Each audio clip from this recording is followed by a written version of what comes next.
Պարոն նախագահ,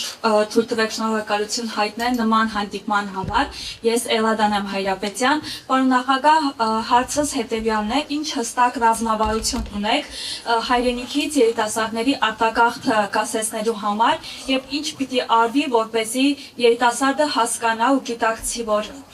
հաջողության տանող ճանապարհը դա դեպի օդանավակայան տանող ճանապարհը չի։ Եթե երկիրը հետարքիր է, գրավիչ է, եթե քո մասնագիտության դու վիճակից այստեղ դրսևորվել, լավագույնը դա է։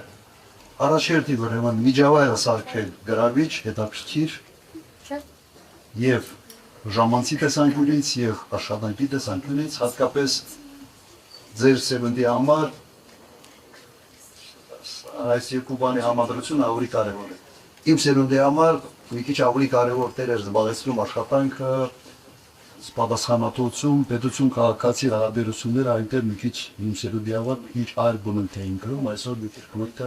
բնույթ է։ Ուրեմն հետաքրքիր դարձնում գործ ունենալ նորմալ գումար վաստակել ընտանիք բարելու համար կամ սեփական ապագա կարիերա ստեղծելու համար։ Ես կարծում եմ սա շատ բնական մոտիվացիաներ է։ Եթե անտակ քարոշցում գնա նաև նրա մասին, որ չէ, դրսում ավելի լավ է եւ այլն, մեկ դուրսը գնալու է։ Նա գնա տեսնի երկար։ Դեռ դեպքում կա, ես կոնտարաբես դատավորի պարզ ասեմ, ես դեմ չեմ դրան։ Ես ինքս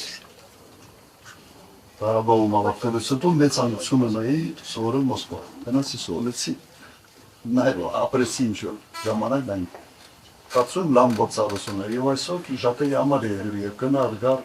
ազատ աշխարհու ազատ շարժի հնարավորությունները չփոխած կային։ Այսօր բացապես երկասախներ։ Բայց երբեք չմոռանալ օրմաբները եւ քողարին որպեսզի ցա։